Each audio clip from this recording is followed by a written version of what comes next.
दोस्तों आज का वीडियो शुरू होने से पहले जानते हैं कि देश और दुनिया में क्या चीज़ें चल रही हैं।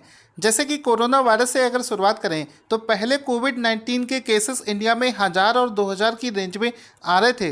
अब वो केसेस की संख्या 5000 से 6000 के बीच में डेली बेसिस पर पहुंच गई है। इसके अलावा भारत के पड़ोसी देश पाकिस्तान में कराची में सिटी में यानी कि शहर के अंदर एक प्लेन क्रैश हो गया है जो कि एक बिल्डिंग पर गिरा है। वहाँ पर भी बहुत सारे लोग मारे गए हैं। इसके अलावा जैसा कि आप सभी को पता है अमेरिका चीन से चिढ़ा बैठा है और बार बार चीन पर एलिगेशंस लगा रहा है कि ये कोरोना वायरस आपकी वजह से फैला है। अभी हाल ही में दुनिया के 150 से ज़्यादा देशों ने एक पैक्ट पर साइन किया है जिसके अनुसार वो लोग चाहते हैं कि चीन और WHO का जो रोल रहा है कोविड-19 के केस में इसकी एक निष्पक्ष जांच होनी चाहिए और इस दबाव में लेकर चाइना को एग्री करवा लिया है कि इसकी निष्पक्ष जाँच करी जाएगी। उधर चाइना इस चीज़ से परेशान है कि भारत ने भी उसके खिलाफ साइन कर दिया है, तो वो दांवपेच का माहौल बना रहा है। मतलब पूरी दुनिया का उसके ऊपर से अटेंशन हट जाए, इस वजह से उसने एक नया इश्यू क्रिएट किया है। उसने क्या किया है कि भारत की जो लद्दाख वाली बाउंड्री है जो कि चाइना के साथ में शेयर करती है, उस पर एक विवाद उत्पन्न कर लिया और खामखा फालतू में वो भारत से लड़ाई करने लग गया है।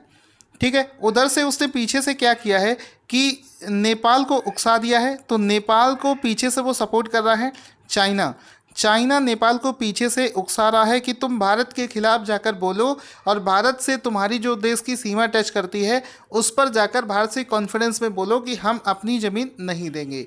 तो अभी तक नेपाल कुछ नहीं बोल रहा था, वो भी अब बीच में बोलने लगा है। तो इस समय ये पूरा देश में चल रहा है। एक खास बात और है कि हम लोगों की जो एक दवा है जिसको हाइड्रोक्सोक्लोरोक्विन के नाम से जानते हैं, जो कि अमेरिका ने सप्लाई जिसकी मांगी थी कोविड-19 के लिए, उसका यूज़ कर रहा था। तो बहुत सारे देशों को ये चीज़ ख़राब लगी और वो लोग ये चीज़ सिद्ध करने के पीछे लगे हैं कि हाइड्रोक्सोक्लोरोक्विन से कोविड-19 का उपचार नहीं हो सकता। इस वजह से एक कंपनी है जिसने एक रिसर्च करी है और उसने ऐसा एक कंक्लूज़न दिया है कि हाइड्रोक्सोक्लोरोक्विन शरीर के लिए हानिकारक होती है। तो आप देख सकते हैं देश और दुनिया में सब एक दूसरे की टांग खींचने में लगे हुए हैं और यही प्रकृति का नियम है, संघर्ष कर कर ही हम आगे बढ़ सकते हैं। दुनिया में कहीं पर भी सुकून नहीं है, हर जगह कंपटीशन है, हर जगह मारामारी है और उसी मारामारी और कंपटीशन के बीच में हमें अपनी चीज़ों को सिद्ध करना होता है। चलिए शुरू करते हैं आज का सबसे पहला क्वेश्चन। दोस्तों आज का सबसे पहला क्वेश्चन बना है कि हाल ही में किस देश ने ओपन स्काईज संधि से अपने आप के अलग होने की घोषणा कर दी है? तो इसका राइट आंसर हो जाएगा अमेरिका। हाल ही में अमेरिका देश ने अनाउंस किया है कि एक संधि है जिसका नाम है ओपन स्काईज संधि। उस संधि से, उस पैक्ट से वो अलग होने की घोषणा कर चुका है। अब ये जो ओपन स्काईज संधि होती है इसमें क्या होता है? एक्चुअल में ये जो संधि है जब ये हुई थी तो दुनिया के 35 देशों ने इस संधि पर हस्ताक्षर किए थे।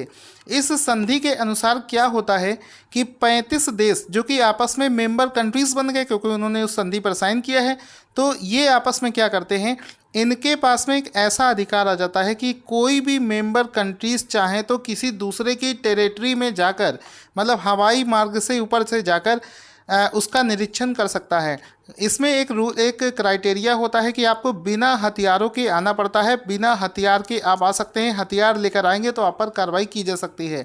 ऐसी ज़रूरत क्यों पड़ती है? होता क्या है कि कभी कभी सुनने में आ जाता है कि आपका पड़ोसी देश, आपका मेंबर कंट्रीज आपके ऊपर युद्ध करने वाला है, तो उस केस में आप अपने हवाई मार्ग से जा सकते हैं, पूरे एरिया को देख सकते हैं कि ऐसा कुछ हो तो नहीं रहा है। तो इस वजह से इस संधि को किया गया था। लेकिन अमेरिका ने एलिगेशंस लगाए हैं रसिया के ऊपर। अमेरिका ने रसिया के ऊपर एलिगेशंस लगाए हैं कि आप इस संधि को प्रॉपर तरीके से फॉलो नहीं कर रहे हो, इस वजह से हम इस संधि में अब पार्टिसिपेट नहीं करना चाहते। साथ ही साथ में एक चीज़ और है, इस समय अमेरिका देश के पास में और इतने अच्छे सैटेलाइट्स हैं कि वो वहाँ से बैठे ही देख सकता है कि कौन सा देश क्या कर रहा है। हालांकि जब अटल बिहारी वाजपेयी जी की सरकार थी हमारे देश में, हालांकि भारत इसका पार्टिसिपेंट नहीं है। बस आपको एक बात बता रहा हूँ कि भारत का एक कारनामा आपको बता रहा हूँ। अभी भारत ने जब अपना दूसरा परमाणु परीक्षण किया था, अटल बिहारी वाजपेयी की जब सरकार थी, तो दुनिया के जितने भी बड़े बड़े सैटेलाइट्स हैं उनको भी नहीं पता चल पाया था कि भारत ने परमाणु परीक्षण कर लिया है। तो भारत दुनिया के बहुत बड़े देशों में अच्छा पोटेंशियल रखता है। दोस्तों एक चीज़ और बोलना चाहूँगा, जब भी मैं इंडिया के सपोर्ट में कुछ अच्छी बातें बोलता हूँ तो कुछ लोगों को वो चीज़ बहुत बुरी लगती है, और वो मेरे कमेंट सेक्शन में पता नहीं क्यों लिखते हैं कि सर आपको टीचर होकर इंडिया के सपोर्ट में इतना ज़्यादा नहीं बोलना चाहिए। आप लोग बताइए, क्या इंडिया के सपोर्ट में, इंडिया के पक्ष में अगर मैं कोई चीज़ बोलता हूं तो क्या वो चीज़ गलत है? मैंने इसी वजह से अलग से एक चैनल बनाया है, यूट्यूब चैनल बनाया है सरकारी करंट अफेयर्स नाम से। वहां पर मैं अपनी पर्सनल ओपिनियन रख सकता हूं। जो लोग भी पसंद करते हैं, भारत को राष्ट्रवादी सोच रखते हैं, या तो वो हमारे चैनल को ज्वाइन कर सकते हैं। उसका लिंक वीडियो के डिस्क्रिप्शन में भी दे दूंगा और कमेंट बॉक्स में उसको पिन भी कर दूंगा। तो जो लोग मेरे पर्सनल व्यूज़ जानना चाहते हैं, ऐसे वीडियोस देखना चाहते हैं जिसमें मैं अलग से भी कुछ टॉपिक्स पर डिस्कशन करूं, तो वहां पर वो मुझे ज्वाइन कर सकते हैं। इसके अलावा ये जो ओपन स्कीज ट्रीटी है, इसकी शुरुआत 1 जनवरी 2002 में करी गई थी। इसके अलावा दोस्तों दूसरा क्वेश्चन बनता है कि किस राज्य ने इंसाइक्लोपीडिया ऑफ रामायण परियोजना की शुरुआत करी है? तो इसका राइट आंसर हो जाएगा option number C, Madhya Pradesh. हाल ही में मध्य प्रदेश के द्वारा, उत्तर प्रदेश, हाल ही में उत्तर प्रदेश के द्वारा इंसाइक्लोपीडिया ऑफ रामायण परियोजना की शुरुआत करी गई है। अब इस परियोजना में क्या करना होगा, किस वजह से ये परियोजना शुरू करी गई है? देखो, आप सभी लोग इंसाइक्लोपीडिया तो जानते होंगे। इंसाइक्लोपीडिया एक ऐसी चीज़ होती है जिस पर आप किसी भी चीज़ के बारे में सर्च करोगे आपको उसका आंसर मिल जाएगा। ठीक है, इसी प्रकार से इंसाइक्लोपीडिया ऑफ रामायण का मतलब है कि रामायण को इस तरीके से बनाया जा रहा है, रामायण के जितने भी फैक्ट होते हैं उनको इस तरीके से अरेंज करके बनाया जा रहा है कि आज की जो युवा पीढ़ी है, जो कि रामायण को, अपने पुराने काव्य को भूल चुकी है, उसको रामायण के बारे में पूरी जानकारी सही से तथ्यों के साथ में प्राप्त हो सके। इसमें खास बात यह है कि उन सभी राज्यों को इसमें अपना पार्टिसिपेंट्स बनाया है उत्तर प्रदेश में, जहां पर भगवान श्री राम उस जिस रास्ते से गए थे, जितने भी राज्य पड़े थे, उन सभी को अपना मेंबर्स भी इसमें बना लिया है। जिसकी वजह से अगर कल आपने न्यूज़पेपर पढ़ा हो तो उसमें लिखा था कि हाल ही में छत्तीसगढ़ ने भी अनाउंस किया है कि वो इस योजना का में पार्टिसिपेट करेगा और अपनी लोकल लैंग्वेज में भी इस रामायण का अनुवाद करेगा। साथ ही साथ में इसको इंग्लिश में भी ट्रांसलेट किया जाएगा, सो दैट दुनिया के और भी देशों में रामायण के इस तथ्यों को पेश किया जा सके। तो इस योजना को बेसिकली शुरू किया है उत्तर प्रदेश के द्वारा पूरी दुनिया तक इसके संकलन को पहुंचाने के लिए। ठीक है, साथ ही साथ मैं आपसे बोलना चाहूँगा, इस लॉकडाउन में आप लोग इसका फ़ायदा उठाइए, बिल्कुल भी टाइम वेस्ट मत करना। जनवरी, फरवरी और मार्च, फिर से सुनना, जनवरी, फरवरी और मार्च, अप्रैल की बात यहाँ पर नहीं हो रही है। इन तीनों महीनों का जो करंट अफेयर्स है, जिसकी एक्चुअल प्राइस 150 रुपीज़ है, इस पर अभी डिस्काउंट लगा दिया है एक बार फिर से, क्योंकि ये मैं बंद कर चुका था। तो मात्र 100 रुपीज़ में आप 3 महीने का ये जो करंट अफेयर्स है इसको ले सकते हैं। वीडियो के डिस्क्रिप्शन बॉक्स में आपको लिंक मिल जाएगा, जल्दी से जाकर वहाँ पर आप इसे परचेज कर सकते हैं। कोई प्रॉब्लम आए तो मेरा फ़ोन नंबर और ईमेल आईडी भी वहाँ पर है, आप मुझसे बात भी कर सकते हैं। इसके बाद में देखो, अभी ऑनलाइन फूड डिलीवरी सर्विस की बात करते हैं। अभी आपने सुना होगा, स्विगी ने अनाउंस किया है कि वो लगभग 1000 से ज़्यादा लोगों को अपने जॉब से निकालेगा। जोमेटो, स्विगी, ये सभी जो फूड डिलीवरी कंपनीज़ हैं, ये लॉकडाउन की वजह से जो उनकी कंपनी को लॉस हो रहा है उस वजह से जॉब से निकाल रही हैं। लेकिन एक खुशखबरी ये है कि किस ऑनलाइन कंपनी ने भारत में ऑनलाइन फूड डिलीवरी सर्विस शुरू करने की घोषणा करी है? तो राइट आंसर हो जाएगा अमेजन, जिसका मालिक दुनिया का सबसे अमीर व्यक्ति है और सबसे अच्छा बिजनेस चल रहा है इस समय अमेजन का। तो उसने देखा कि भारत पर स्विगी और जोमेटो का आधिपत्य हो चुका है, तो अमेजन ने अभी हाल ही में बेंगलुरु से अपनी ऑनलाइन फूड डिलीवरी सर्विस को शुरू किया है और उसने अनाउंस किया है कि वो हाल फिलहाल में 50,000 से ज़्यादा एक टेम्परेरी जॉब जो है उपलब्ध भी करवाएगा। ठीक है, तो अमेजन फूड डिलीवरी सर्विस में आ रहा है, हो सकता है कुछ कमाल कर दे, देखते हैं आगे क्या होगा। साथ ही साथ मैं आपको बता दूं, ऑफिशियल अभी क्वेश्चन नहीं बना है, क्वेश्चन जब फाइनल बनेगा तब करवाऊंगा। लेकिन आपको बता देता हूं, एक कंपनी, एक ऑर्गेनाइजेशन है, उसने अभी एक रिसर्च किया है और उसने बताया कि दुनिया का सबसे पहला जो ट्रिलियनियर बनेगा, बिलियनियर आपने सुना होगा, जो ट्रिलियनियर बनेगा, ट्रिलियंस ऑफ जिसके पास में रुपए होगा, वो अमेजन कंपनी का जो मालिक है जेफ बेजोस ही बनेगा। साथ ही साथ में जो हमारे मुकेश अंबानी है उनके लिए भी उस लिस्ट में नाम होगा। ये हमारे लिए खुशी की बात है कि चलो कोई तो भारतीय वहाँ पर पहुँच रहा है। इसके बाद में क्वेश्चन है कि विश्व कछुआ दिवस, वर्ल्ड टर्टल डे, किस दिन मनाया जाता है? तो इसका राइट आंसर हो जाएगा प्रत्येक वर्ष वर्ल्ड कछुआ डे जो है, टर्टल डे है, ये 23 मई को मनाया जाता है, 23 ऑफ मई। ठीक है, तो इस बार 23 मई 2020 को विश्व कछुआ दिवस हाल ही में मनाया गया है। आप इसका फोटो देख सकते हैं जिसमें देखो लिखा है वर्ल्ड टर्टल डे 2020। ये कछुआ बना है जो कि 23 मई को मनाया गया है। साथ ही साथ में कछुए के संरक्षण को लेकर लोगों को प्रोत्साहित किया जाता है। साथ ही साथ में आपने एक कछुए का नाम सुना होगा, यूपीएससी में इसको लेकर क्वेश्चन भी कई बार पूछे जा चुके हैं। ऑलिव रिडली कछुआ, ऑलिव रिडली कछुआ जो है ये भारत के किस राज्य से संबंधित है? एक्चुअल में जो हमारा भारत के उड़ीसा एक राज्य है उसके तटों पर ये वाला कछुआ जो है वो आता है, तो उड़ीसा राज्य से संबंधित है ऑलिव रिडली टर्टल। इस ऑलिव रिडली टर्टल का साइंटिफिक नेम एग्जाम में अगर आपसे पूछा जाए तो हो जाएगा लेपिडोचेलिस ओलिवासिया। ये इसका पूरा साइंटिफिक नेम हो जाएगा। आपको पीडीएफ डाउनलोड करके इसको अच्छे से पढ़ लेना। दोस्तों, एक नई मुसीबत सामने आ गई है। जैसा कि आप सभी को पता होगा, एक मुसीबत चल रही है कोविड-19 वाला, सभी स्टेट परेशान हैं।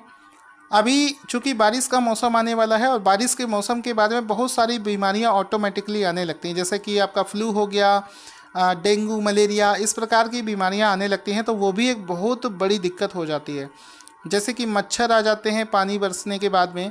तो क्वेश्चन बनेगा, किस राज्य ने स्वाइन फ्लू या फिर मौसमी इन्फ्लुएंजा H1N1 का मुकाबला करने के लिए एक राज्यव्यापी टीकाकरण कार्यक्रम की शुरुआत करी है? तो चूंकि बारिश का मौसम आ जाए उससे पहले ही टीकाकरण का प्रोसेस की जो शुरुआत करी है वो शुरू किया है हरियाणा राज्य ने। तो ऑप्शन नंबर ए सही हो जाएगा कि हरियाणा सरकार के द्वारा इसकी शुरुआत कर दी गई है। आगे चलते हैं। क्वेश्चन बनेगा, अमेरिकी सीनेट ने किस देश की कंपनियों को स्टॉक एक्सचेंज से हटाने के विधेयक को पारित कर दिया है? तो इसका राइट आंसर हो जाएगा चाइना। चाइना से बिल्कुल अमेरिका चिढ़ा हुआ है। कोविड-19 के लिए भी उसी को जिम्मेदार माना है। आए दिन इन दोनों का कोल्ड वॉर चल रहा है। कोई किसी के प्रोडक्ट को बैन कर रहा है, कोई दूसरे को कर रहा है। तो अभी इसकी कंपनियों को स्टॉक एक्सचेंज से हटाने का एक विधेयक पास कर दिया गया है। तो ऑप्शन नंबर डी चाइना इसका राइट आंसर हो जाएगा। उसके बाद में क्वेश्चन बन सकता है कि कोविड-19 के उपचार के लिए रेमडेसिविर जेनेरिक वर्जन शुरू करने वाला दुनिया का पहला देश कौन सा बना है? तो इसका राइट आंसर हो जाएगा बांग्लादेश। इसका राइट आंसर हो जाएगा ऑप्शन नंबर सी सही हो जाएगा, बांग्लादेश इसका राइट आंसर हो जाएगा। एक्चुअल में ये जो इसका रेमडेसिविर का ये जेनेरिक वर्जन है। एक्चुअल में जो रेमडेसिविर नाम की एक दवा है इसका पेटेंट होता है जिस कंपनी के द्वारा इसको डेवलप किया जाता है। इस वजह से कोई दूसरा देश इसको नहीं बना सकता है। लेकिन चूँकि इसका पेटेंट होता है फिर भी एक रूल होता है कि ऐसे देश जो कि इकोनॉमिकली वीक हैं, ऐसे देश जो हैं इसके पेटेंट को लेकर इस दवा का निर्माण कर सकते हैं। तो बांग्लादेश पूरी दुनिया का पहला ऐसा देश बना है जो कि रेमडेसिविर के जेनेरिक वर्जन को लॉन्च करने वाला देश बन गया है। तो ऑप्शन नंबर सी यहाँ पर सही हो जाएगा। आगे चलते हैं। इसमें देखेंगे ये जो न्यूज़ है ये द प्रिंट नाम के न्यूज़पेपर से मैंने लिया है, जिसमें देखो लिखा है Bangladesh becomes first in the world to sell generic version of remdesivir to treat कोविड-19।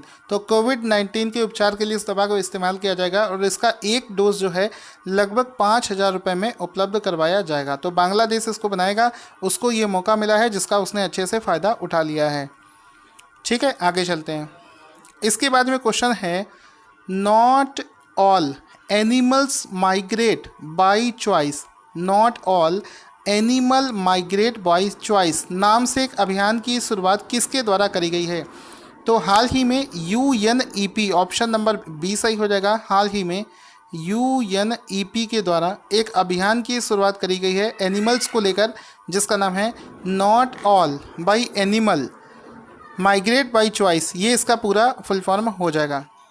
तो इसमें क्या है, बेसिकली ऐसे जानवरों की सुरक्षा को लेकर बात करी जाती है जिनको तस्करी करी जाती है, जो कि एक स्थान से दूसरे स्थान तक इलीगल तरीके से ले जाए जाते हैं। तो इन सभी की तस्करी को रोकने के लिए और उनकी सुरक्षा के लिए, जानवरों की सुरक्षा के लिए इस अभियान की शुरुआत UNEP के द्वारा हाल ही में करी गई है। समय समय पर वो इस अभियान को चलाता रहता है। तो यूएनईपी का full form United Nations Environment Programme, ये इसका पूरा फुल फॉर्म हो जाएगा। और इसका जो हेडक्वार्टर है ये केन्या में स्थित है। और इसके जो इस समय डायरेक्टर हैं वो हैं इंगर एंडरसन, इसके डायरेक्टर हैं। आई होप आपको सारी चीज़ें बहुत अच्छे से समझ में आ रही होंगी। दोस्तों आप लोगों से सिर्फ और सिर्फ इतनी रिक्वेस्ट है कि आप लोगों को ये वीडियो कैसा लग रहा है, ये चीज़ हमें पता चलेगा सिर्फ और सिर्फ आपके लाइक और शेयर पर डिपेंड करता है। हम जितना भी अच्छा कंटेंट बनाते रहें और उसे आप लाइक और शेयर ना करो, भले आपको वो अच्छा लग रहा है, आपके मन में जो चीज़ें चल रही हैं उसको एक्सप्रेस करने का तरीका है इस वीडियो को लाइक और शेयर करना। तो जितना ज़्यादा आप इस वीडियो को लाइक करोगे, अपने दोस्तों के साथ में शेयर करोगे, चीज़ों को आगे पहुँचाओगे, उतना ज़्यादा ही हम मोटिवेशन से इस सीरीज़ को बढ़ाते रहेंगे। क्वेश्चन है, हाल ही में फिक्की लेडीज़ ऑर्गेनाइजेशन FLO का राष्ट्रीय अध्यक्ष किसे बनाया गया है? तो इसका राइट आंसर हो जाएगा जानवी फूकन। हाल ही में Jahnavi Phukan, option number A सही हो जाएगा। हाल ही में जानवी फूकन को फिक्की लेडीज़ ऑर्गेनाइजेशन FLO का राष्ट्रीय अध्यक्ष बनाया जाएगा। ऑप्शन नंबर ए सही हो जाएगा। यहाँ पर जानवी फूकन का फोटो देख सकते हैं जिसको FLO का अध्यक्ष बनाया गया है। तो अध्यक्ष दोस्तों हिंदी अगर हम लोग लिखें ना तो बड़ा डिफ़िकल्ट हो जाती है। किसका? FLO का, फिक्की यहाँ पर लेडीज़ ऑर्गेनाइजेशन, इसका पूरा फुल फॉर्म हो जाएगा। ठीक है, आई होप आगे चलते हैं, आपको समझ में आ गया होगा। अगला क्वेश्चन बनता है कि हाल ही में चर्चा में चल रहे एग्जिम बैंक का हेडक्वार्टर, मुख्यालय कहाँ पर स्थित है? तो एग्जिम बैंक का जो हेडक्वार्टर है, मुख्यालय है, वो स्थित है मुंबई में। इस समय चर्चा में चल रहा है, इस वजह से ये क्वेश्चन इंपॉर्टेंट है। इस समय चर्चा में क्यों चल रहा है? चर्चा में इस वजह से चल रहा है कि देश की अर्थव्यवस्था को सुधारने के लिए हाल ही में भारत का जो केंद्रीय बैंक है RBI, उसने एग्जिम बैंक के लिए 15,000 करोड़ रुपए 15,000 करोड़ रुपए की एक लाइन ऑफ क्रेडिट, जिसको बोलते हैं विस्तारित लाइन ऑफ क्रेडिट, प्रदान करने की घोषणा RBI के द्वारा करी गई है। तो बेसिकली इसमें जो मेन क्वेश्चन हमारा बनेगा वो मेन क्वेश्चन ये है, उस क्वेश्चन के लिए हमने उस वाले क्वेश्चन को करवाया। इस वजह से इसको एक्सप्लेनेशन ना समझकर इसको ही एक क्वेश्चन मानना कि आपसे पूछ सकता है कि हाल ही में RBI ने एग्जिम बैंक के लिए कितने करोड़ रुपए का लाइन ऑफ क्रेडिट अनाउंस किया है? तो 15,000 करोड़ रुपए का लाइन ऑफ क्रेडिट अनाउंस किया गया है। एग्जिम बैंक का हेडक्वार्टर मुंबई में है और इसकी स्थापना 1982 में हुई थी। अब शुरू करते हैं आज के करंट अफेयर्स का रिवीजन। उससे पहले वीडियो को लाइक कर देना ईमानदारी से सभी लोग। आई होप आप लोग वैसे भी इतना प्यार देते हैं, मैं डेफिनेटली कह सकता हूँ सभी ने वीडियो को लाइक कर दिया होगा। अब मैं एक एक क्वेश्चन आपसे पूछता जाऊँगा, देखना चाहूँगा कि आप लोगों ने इस वीडियो में क्या सीखा, या सिर्फ बैठे सुनते रहे गाने के तरीके। कुछ सीखा समझा तो आंसर करते जाना। सबसे पहले कि हाल ही में किस देश ने ओपन स्काईज संधि की से अलग होने की घोषणा करी है? तो राइट आंसर जो भी आपको पता हो आप कमेंट में लिखकर उसको इंटर कर दीजिए। एक ही कमेंट में 5-6 आंसर मत देना, एक कमेंट के बाद में एक इंटर मार देना। उससे क्या होता है, एक एक आंसर चेक करने में आसानी हो जाती है। तो इसका राइट आंसर हो जाएगा अमेरिका, USA इसका राइट आंसर हो जाएगा। उसके बाद में है इंसाइक्लोपीडिया ऑफ रामायण नाम से परियोजना किसके द्वारा शुरू करी गई है? तो आंसर हो जाएगा उत्तर प्रदेश। जल्दी से लिखकर इसको एंटर मार दो। उसके बाद में क्वेश्चन किया था कि ऑनलाइन फूड डिलीवरी सर्विस में कौन सी कंपनी आ गई है? तो इसका आंसर आपको पता हो तो लिखकर भेज देना, अमेजन इसका राइट आंसर हो जाएगा। वर्ल्ड टर्टल डे, विश्व कछुआ दिवस किस दिन मनाया जाता है? तो ये मनाया जाता है 23 मई को। ठीक है, सबसे ज़्यादा परेशान करते हैं ये दिवस वाले क्वेश्चन। इसके बाद में किस राज्य ने मौसमी इन्फ्लुएंजा के लिए एक अभियान की शुरुआत कर दी है? आई होप आपने आंसर टाइप करके भेज दिया होगा। हरियाणा इसका राइट आंसर हो जाएगा। अमेरिकी सीनेट ने किस कंपनियों को अपने स्टॉक एक्सचेंज से हटाने का विधेयक पास कर दिया है? तो भारत नहीं होगा, गलत, चाइना इसका राइट आंसर हो जाएगा। ठीक है, आगे चलते हैं। रेमडेसिविर नाम से जो जेनरिक वर्जन है, कौन से देश इसका उत्पादन करने वाला दुनिया का पहला देश बन गया है? तो बांग्लादेश इसका राइट आंसर हो जाएगा। ठीक है, उसके बाद में है not all animals migrate by choice नाम से एक अभियान की शुरुआत किसके द्वारा करी गई है? IMF, WHO या WWF? UNEP इसका राइट आंसर हो जाएगा। उसके बाद में है फिक्की लेडीज़ ऑर्गेनाइजेशन का राष्ट्रीय अध्यक्ष किसे बनाया गया है? तो FLO का जो राष्ट्रीय अध्यक्ष बनाया गया है वो बनाया गया है जानवी फूकन को। एग्जिम बैंक का हेडक्वार्टर कहाँ पर स्थित है? मुंबई में स्थित है। कमेंट करके आंसर बता देना। इसके बाद में बस यहाँ पर वीडियो फिनिश होता है। उससे पहले आपको बता दूँ कि चैनल को सब्सक्राइब करके बेल आइकन को ऑन रखना, हमेशा पढ़ते रहना, सुरक्षित रहना और PDF को परचेज़ करके पूरा करंट अफेयर्स को रिवाइज़ कर लो।